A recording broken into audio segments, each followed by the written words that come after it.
Salut tout le monde, aujourd'hui on se retrouve pour une nouvelle vidéo où je vais vous présenter mes séries du moment. Je sais que vous aimez particulièrement ce genre de vidéo, donc j'essaye de vous en faire de temps en temps. Cette fois-ci j'ai 9 séries à vous présenter, donc je vais aller assez rapidement.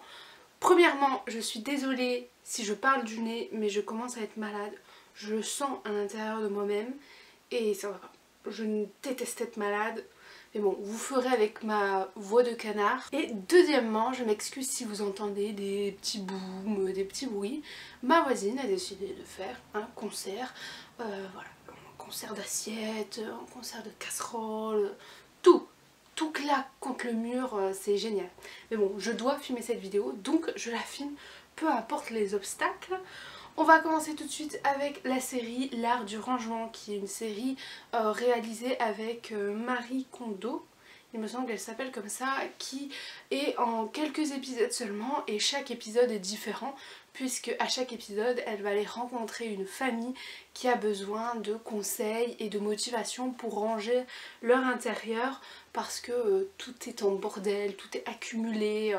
Les profils sont très différents les uns des autres, c'est-à-dire que vous pouvez avoir un jeune couple comme vous pouvez avoir une personne qui vient de perdre son mari, vous pouvez avoir des personnes âgées, vous pouvez avoir des familles et c'était hyper cool de regarder cette série. J'adore regarder des vidéos ou des séries de rangement où on peut voir le avant-après, ça me motive tellement. Et je dois avouer que j'étais même frustrée à la fin de cette série de ne pas pouvoir ranger mon appartement parce qu'il faut savoir que mon appartement, je le range toutes les semaines, que je fais des tris entre les saisons pour ce qui est des vêtements, pour ce qui est de tous les gadgets en fait. Donc je n'avais rien à ranger, rien à trier. J'avais limite envie de tout mettre en désordre pour pouvoir tout ranger après. Mais c'était une série qui était très bien, qui donne beaucoup de motivation. Donc si vous avez du mal à commencer un rangement, regardez un épisode et après vous allez être à fond pour pouvoir ranger. Ce qui est cool, c'est qu'elle donne quelques astuces de rangement. Donc je sais que moi personnellement j'ai pris quelques astuces pour ma penderie, pour ranger les vêtements de mon copain et moi-même pour gagner de la place. Donc si vous voulez quelques astuces pour plier les vêtements, pour bien les présenter, pour tout voir, n'hésitez pas à regarder cette vidéo parce que vraiment ça vaut le détour. La deuxième série que j'ai regardée, c'est You, qui était sur Netflix, qui est sortie il n'y a pas si longtemps, il me semble fin décembre, qui est tout simplement avec l'acteur qui faisait Dan Humphrey dans Gossip Girl, c'est pour ça que je l'ai regardé surtout. Et en fait c'est l'histoire d'un psychopathe qui va surveiller les faits et gestes d'une fille dont il est tombé amoureux, qui s'appelle Beck.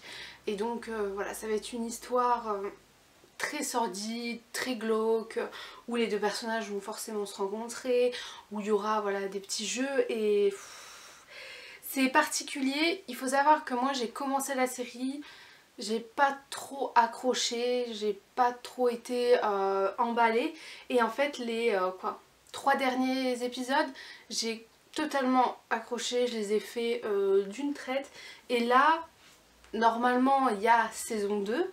Mais c'est à dire que moi la saison 2 j'espère qu'ils vont un petit peu renouveler parce que je ne vois pas ce qu'ils pourraient faire de plus que ce qu'ils ont déjà fait là. J'ai un peu peur pour la saison 2, la saison 1 est très cool, elle se regarde plus ou moins rapidement. En tout cas le seul truc que je peux dire c'est que la fin est juste renversante et ça a été très bien fait. Le dernier épisode est juste parfait, comment toutes les choses se retournent mais s'emboîtent tellement bien ensemble. C'était mon épisode préféré. Je n'ai pas apprécié aussi la série par le personnage de Beck que je n'ai pas du tout aimé. C'est vrai que bon, elle se fait plus ou moins harceler par cet individu, je ne sais plus son nom. Beck est une personne particulière qui ne va pas se plaindre sur son cas, qui garde tout pour elle, mais du coup après on lui reproche qu'elle n'est pas communicative et puis enfin je ne saurais pas comment vous expliquer le pourquoi du comment je n'aime pas Beck, mais je ne l'aime pas. Voilà. Ensuite nous avons la série Umbrella Academy que j'ai regardée aussi de par le marketing qu'il y a eu et franchement j'ai été plutôt bien étonnée. Donc la Umbrella Academy est une école pour super-héros. En gros c'est ça.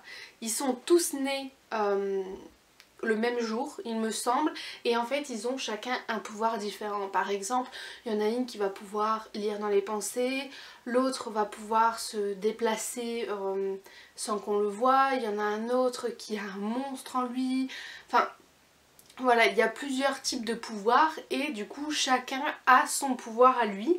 Ils vont former une sorte de gang, de bande de super-héros et ils vont essayer de résoudre les crimes.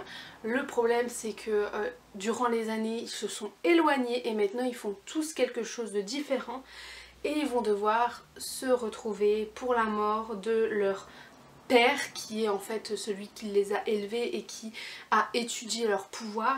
Ils vont comprendre très rapidement qu'ils doivent régler beaucoup de problèmes. Pour ne pas vous spoiler, j'en reste ici.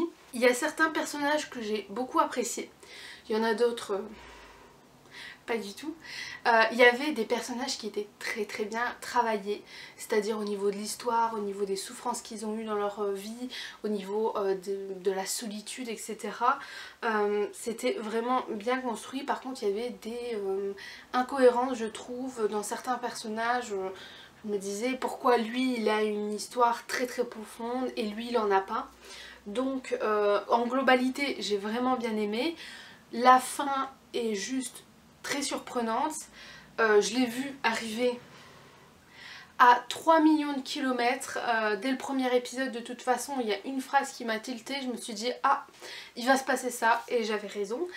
Mais voilà, c'est une belle série quand même qui nous a pas duré longtemps avec mon copain. On a enchaîné les épisodes assez rapidement parce qu'il y a un suspense assez tenant. J'attends la saison 2 avec impatience cette fois-ci, pas comme You, mais là vraiment on finit avec quelque chose, vraiment une ouverture vers quelque chose de très bien.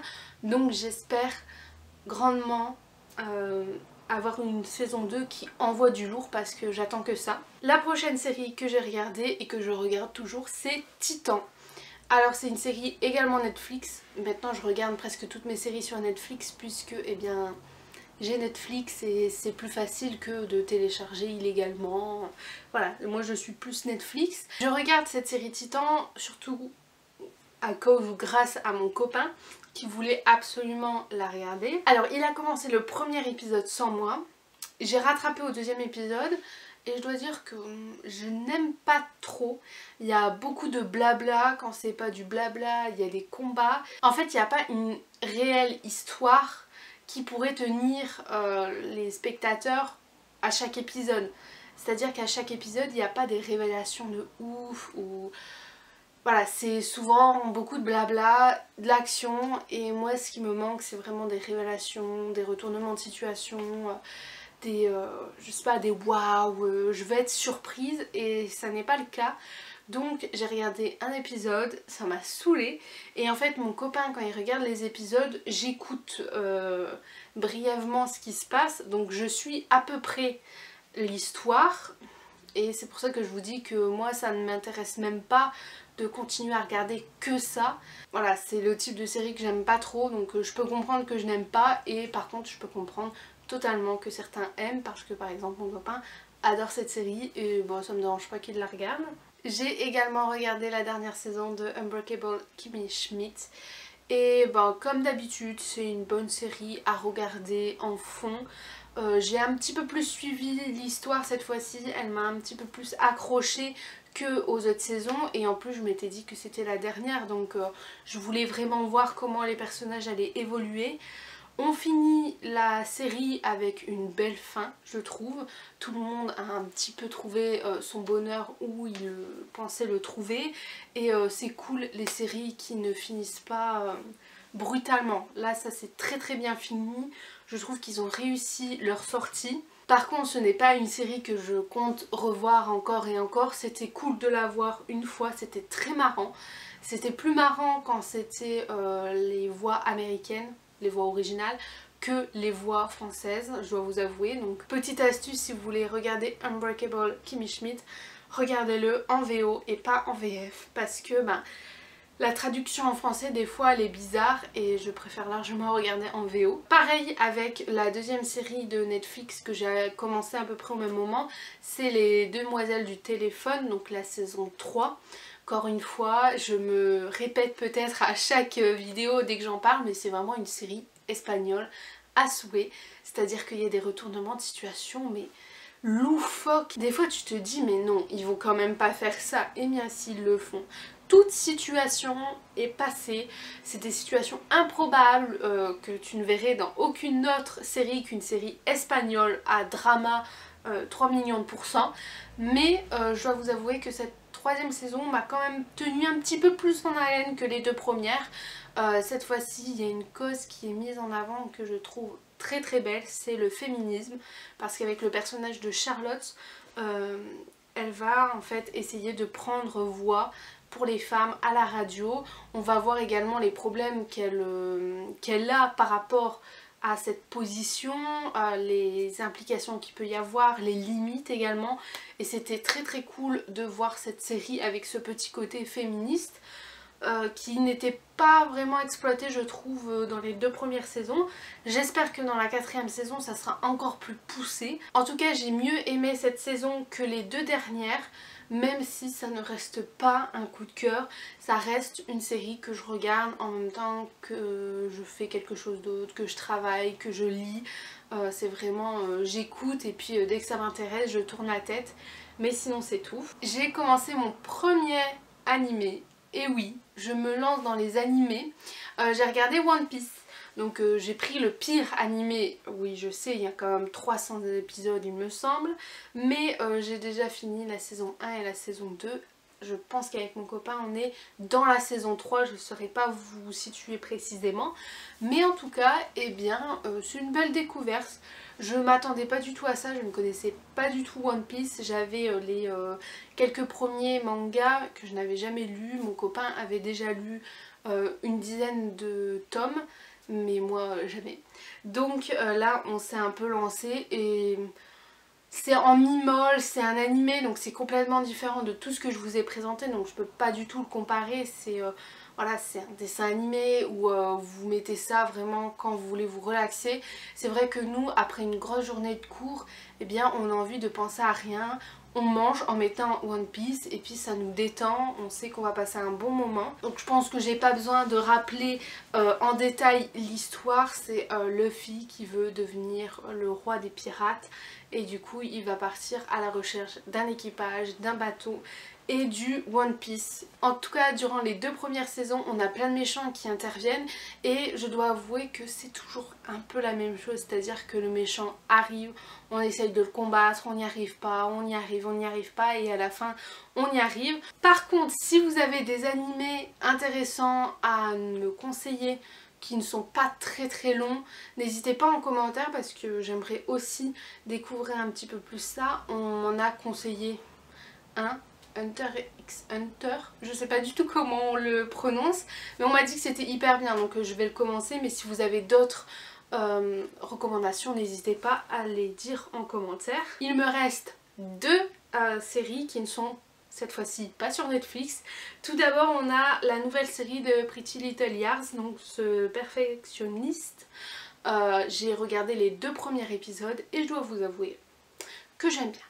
J'ai eu peur qu'il fasse en fait une soupe de Pretty Little Liars et qu'ils recommencent la même chose qu'ils avaient eu. Et pour l'instant les deux premiers épisodes ils ont une mise en contexte très très bien faite.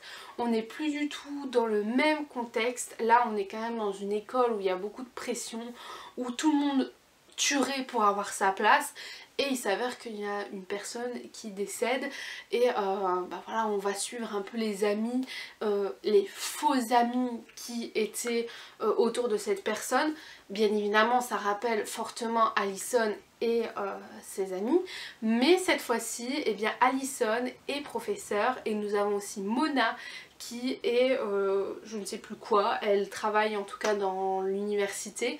Donc c'est cool de voir des anciens personnages dans une nouvelle histoire, comme ça ils pourront peut-être donner des conseils sur certaines situations. J'ai hâte de voir la suite. Le deuxième épisode était un petit peu moins bien que le premier, mais j'espère que ça va pas retomber dans la même situation avec un A qui va tout simplement décider de torturer des lycéens. J'ai hâte de savoir la suite. N'hésitez pas à me dire en commentaire aussi si pour les fans de Pretty Little Liars, est-ce que vous aimez cette nouvelle série, sachant que moi j'ai regardé vraiment tout Pretty Little Liars, que j'avais beaucoup aimé la première partie avec A et la deuxième partie où il y avait un nouveau A, j'avais pas trop aimé, donc dites-moi en commentaire ça. Et la dernière série que j'ai à vous présenter, eh bien je dois vous avouer que c'est un flop total. J'ai regardé la nouvelle série de Charmed ou Charmed, je ne sais pas, moi je disais Charmed quand j'étais enfant, donc je continue à dire Charmed. Et donc ils ont fait une nouvelle série sur Charmed avec les sœurs Halliwell. Je suis un petit peu déçue de ce qu'ils ont pu faire, il y a beaucoup de blabla. Pas beaucoup d'histoires, les démons sont pas très bien faits, il y a beaucoup d'éléments qui me titillent, sachant que j'aimais vraiment beaucoup la série Charmed quand j'étais enfant. C'est vrai que là, faire revoir, on voit vraiment que c'est la série destinée aux ados, parce que voilà, il y a beaucoup de détails qui font que je pense ça. J'ai regardé le premier épisode, ça ne m'a pas du tout donné envie de regarder la suite. Malgré tout, je garde le deuxième épisode dans mon ordinateur au cas où un jour j'ai envie de regarder quelque chose, mais pas un très gros coup de cœur, et c'est une des rares séries que je vais abandonner parce que c'est pas du tout ça, et je préfère pas me forcer à regarder quelque chose, perdre du temps à regarder quelque chose que je n'aime pas. Là, j'aime pas ce qu'ils ont fait de Charmed, je n'aime pas tout le contexte qu'ils ont mis autour des trois jeunes filles. Je n'aime pas que ce soit une série qui est destinée aux ados, et ça se voit par tous les clichés qu'ils peuvent mettre dans leur série. Donc bref, c'est un flop pour moi, je ne vais pas continuer à regarder, et puis c'est tout, ça arrive de temps en temps. Voilà, j'ai enfin fini cette vidéo, j'espère qu'elle ne sera pas trop longue. Dites-moi en commentaire quelles sont vos séries préférées, vos séries du moment. Je suis toujours heureuse de découvrir de nouvelles séries, donc n'hésitez pas. Moi je vous fais de très gros bisous, et puis je vous dis à la semaine prochaine pour une nouvelle vidéo. Bye!